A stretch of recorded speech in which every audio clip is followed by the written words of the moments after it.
series are starting to get pretty interesting right now. We've got a couple big series. I'm going to go ahead and jump in with I guess you could say, the most talked about series so far, which is the Lakers and the Blazers. Now, this was pretty much the early sentiments of an upset, which the point where the Blazers got the first game, and we haven't actually seen the Blazers' victory since then. And now things are looking a little bit different, and they've had some pretty good games, but now we're looking at a 3-1 Lakers lead. So we got to jump in right into the Lakers-Blazers. Are the Blazers done? Is it over for Dame Lillard? Another little tidbit I got to sprinkle in there. Dame is officially out for Game 5. So I'm going to go ahead. I'm going to jump in. Rome, what do you think about the Blazers? Are the Blazers done? Is it over for the Lakers? For the Blazers, the Lakers got clear shot from here. What's up? Man, the Lakers had a clear shot the whole time, man. It was all just, smoke, a lot of talk, we all like to talk, and try to hype teams up. But if you were thinking the Blazers were going to sweep the Lakers, you were wrong. If you were thinking this series is going to go to 7 games, you were wrong. LeBron and the boys were always going to bury the Blazers at one point or another. They gave them the first game. Dame came in hot.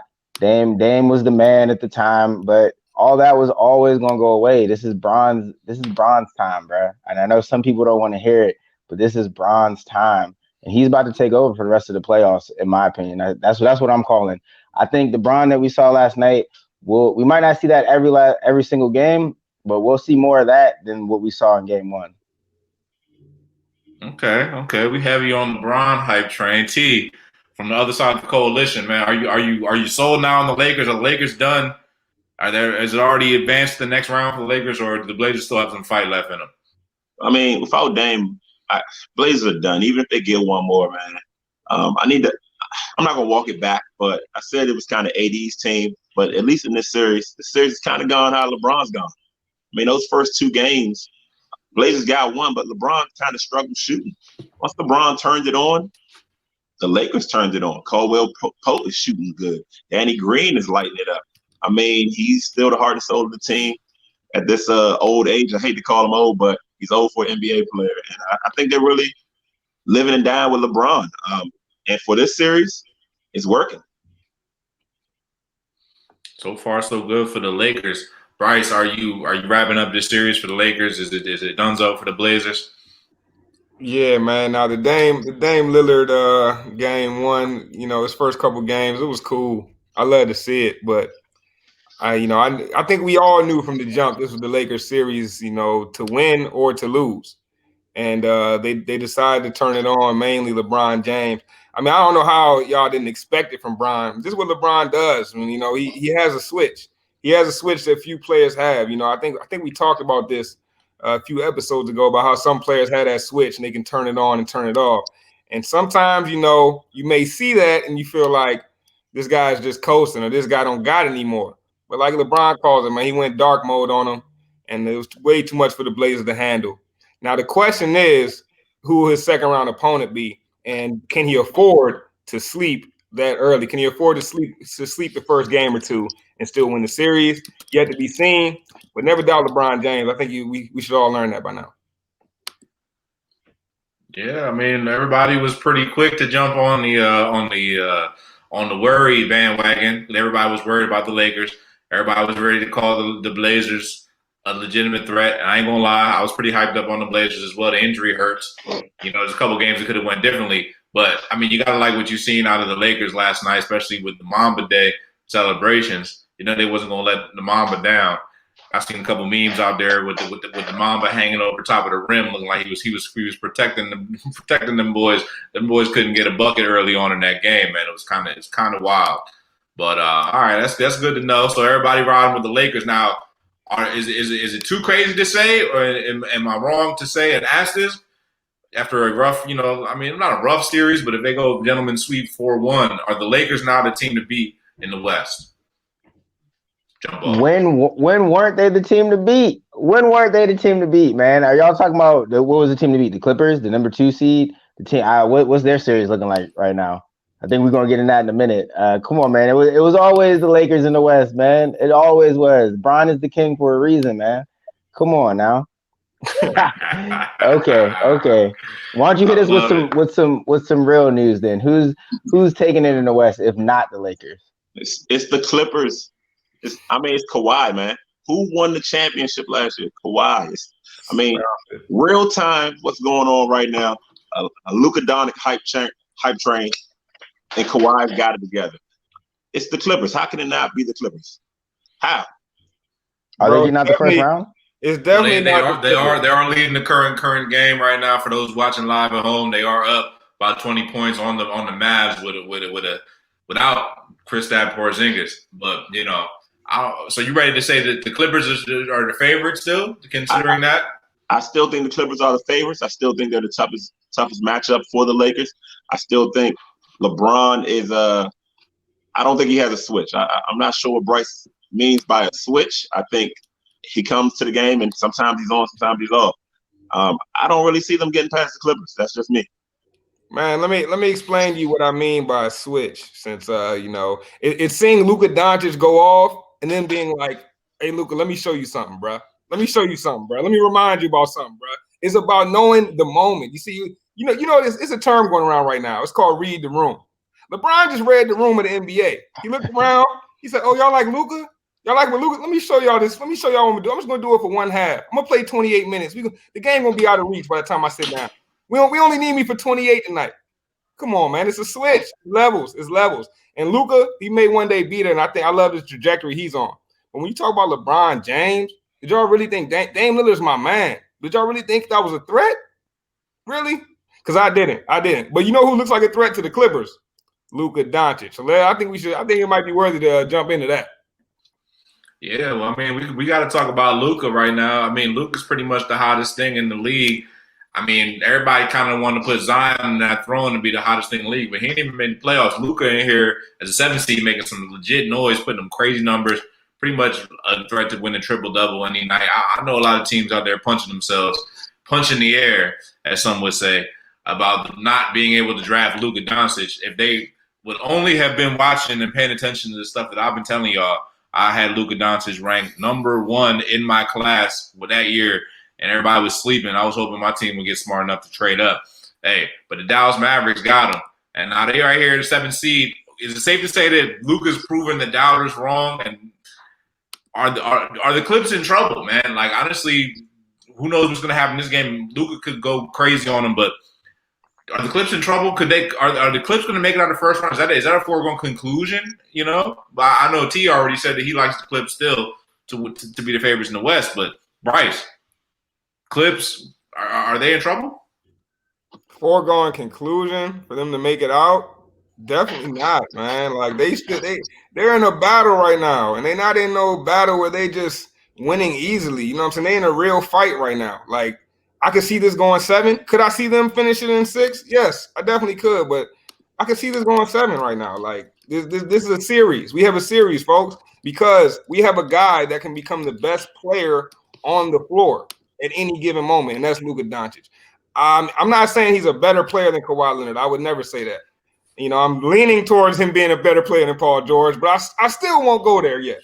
But the fact of the matter is Luka can turn it on and he can become the best player on the floor like he did. And what was that, game 4? He was definitely the best player on the floor. So if he does that for one more game, this is going 7, folks. Strap your seatbelts. So you're telling me it's another guy with another switch. He can just turn it on too. If he could turn it on so much, he wouldn't have been the 7th seed. I'll tell you what's really at the heart of the series. It's not. I mean, Luka's balling out of his mind, and hats off to him. The sky's the limit for the kid. But what's happening is Paul George. Whoa, a little bit of Roni slipped out there. My bad. A little bit of Roni.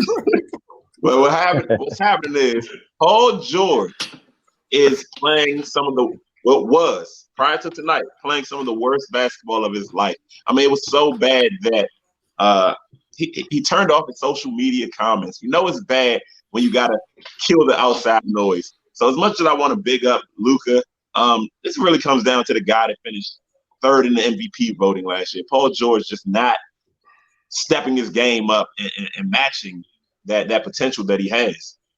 So I don't know if those other two guys got a switch, but if these guys do have a switch, Paul George, hopefully he has one, and hopefully he's switching it now.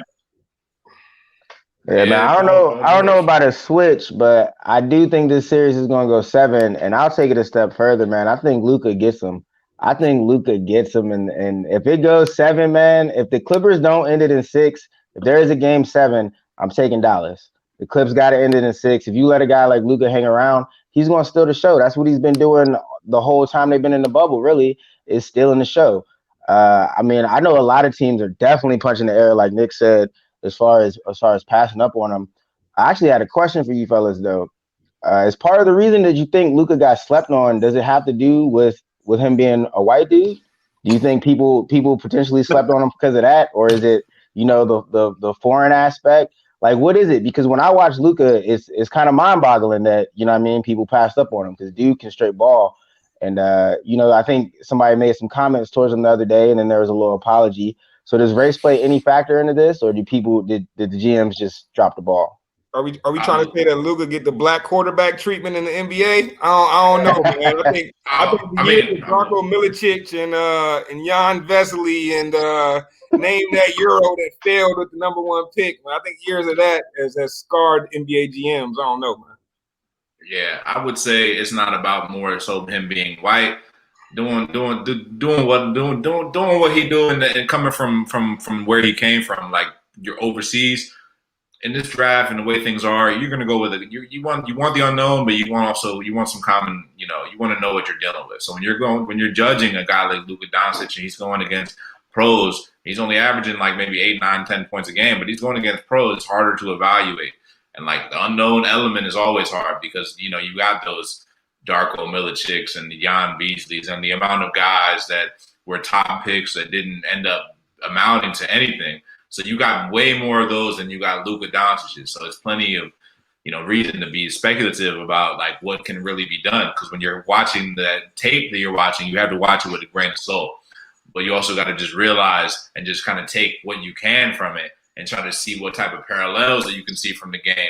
Because what I saw when I watched Luka Doncic was, he may not be the most elite athlete. He may not be the most elite, jump around, do everything. He's not even that fast. But what he did do was he created separation. He had certain moves, certain skill set. He had a really dynamic combination of shooting and passing, which I think was enough in this league where, with the way things are going nowadays, you can see like he's doing excellent, So I wouldn't say it was because he's white, but, because he's from international. You know what I mean? No, I'm gonna just say because he's white. Straight up, I like Bryce said, man. You had your Jan Vesely, your Darkos, your Tishkavilis, if you even remember that guy. A lot of those guys start young over there, like you said about Luke. He's been playing pro for a while, but it's really, really hard to evaluate. Does it translate? And like the Hawks, man, you knew what you were getting in Trae Young. You have no idea. You don't even know if this guy wants to play in the U.S. that bad. I mean, he can come over and then, go right back. And some guys is drafted and never come over. But he got drafted. One thing about basketball, I guess basketball, football, a lot of pro sports, where you get drafted. I mean, not position-wise on the board, but what city, what team, what owner, what GM, what coach, that matters so much. And to be able to go to Dallas where they've had a lot of success with foreign players. They've had success with Dirk. They've had success with a lot of white guys.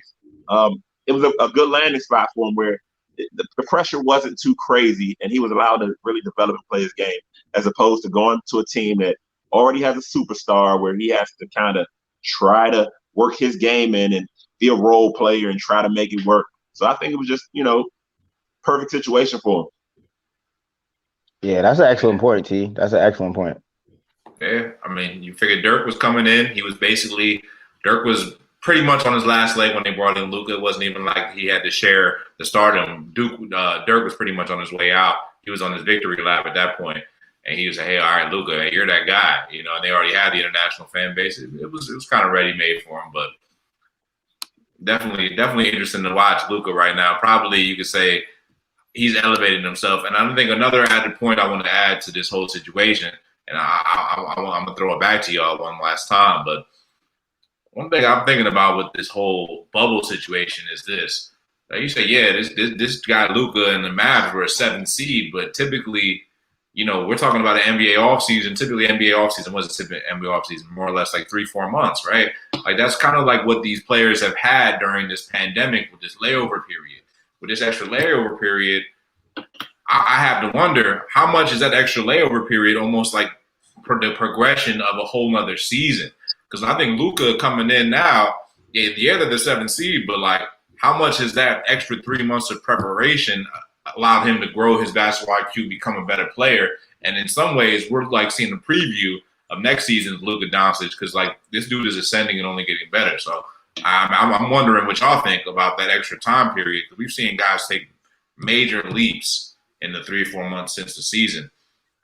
Yeah, I think that extra time, man, is really what you made of it. Because the same way we've seen some guys take leaps, I've seen some guys looking like slouches. I've seen some guys looking like they weren't ready. A couple guys looking like they was a little overweight. I ain't gonna name no names.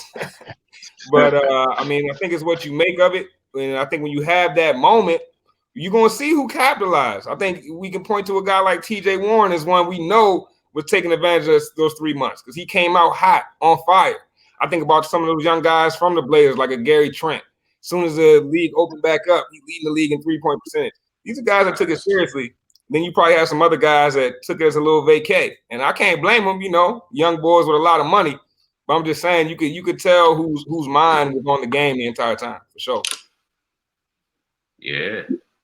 Yeah, I'm going to further that point. Because there's probably some guys out there that it really wasn't a situation of working on their game. Some guys that probably stay in the gym, career athletes. But the outside noise was filtered out by the bubble. There is no wife or girlfriend in there with you, no side girl. You know what I mean? You're not on the plane traveling from city to city. Fans aren't booing you. Situations like that. I think we've seen free throw percentages go for a lot of guys. 3-point percentages just shows you how much the rigors and the pressure of the typical NBA day to day really affects some of these guys, and they kind of get to play free of that stuff for now. So I'm kind of curious to see when the world opens back up if they kind of fall back down to earth a little bit. And I feel like they will. Yeah, I agree with T on that one, man. I think really what the bubble has shown us is just who's the most focused, who's really the most about ball. Because it really takes away all the distractions. All you got is the games, your teammates, and what you're focusing on. That's an excellent point about the side chicks, man. Because I feel like a lot of those IG models, man, they be messing up some of these odd makers, man. That like you think the game gonna go one way, somebody gonna score a certain amount of points. These IG models mess it all up, bro. But in the case of the Suns, sometimes they give it a little boost, right? Man. Yeah. Well, they're not enough of a boost to get in the playoffs for the Suns, so we ain't even going to discuss them. But back on. I'm gonna throw it right back to y'all, man. And I gotta ask, man. We discussed Luka. We discussed honestly. We just coming off a game that just ended not too long ago. Denver, Utah. I think that's been a great series. Low-key, that could be a 3-2 lead on Denver side if things had gone differently a couple nights ago.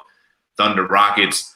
I got to ask, man, what's your favorite series out of all the series that are going on right now? We got a couple series that are still hanging on. Jump ball, man. Favorite series so far in the playoffs? Man, I've been loving the Clippers Mavericks personally, man. I'm a big fan of Harden too, so I've been keeping an eye on the Rockets and the Thunder. But I've seen just about every Clippers Mavericks game, and man, it's been entertaining, man. Because honestly, the Clippers, in my opinion, are the better team. But to see what the Mavericks do and come how they come alive, man, it's definitely been entertaining. So I'm gonna go Mavs Clippers for my favorite. T? I'm gonna go with the Jazz and the Nuggets. I mean, Donovan Mitchell, I tweeted it earlier if you follow me. Donovan Mitchell and Jamal Murray have really looked like Batman versus Superman out there. They're just as a pure basketball fan, what they're doing in these isolation, forget the isolation. What they're doing in the pick and roll is so crazy. Like you could write a textbook about just teaching pick and roll, how to score off the pick and roll. Donovan Mitchell and Rudy Gobert, the pick and roll to the alley-oop. Rudy Gobert is one of the best role big men in the league.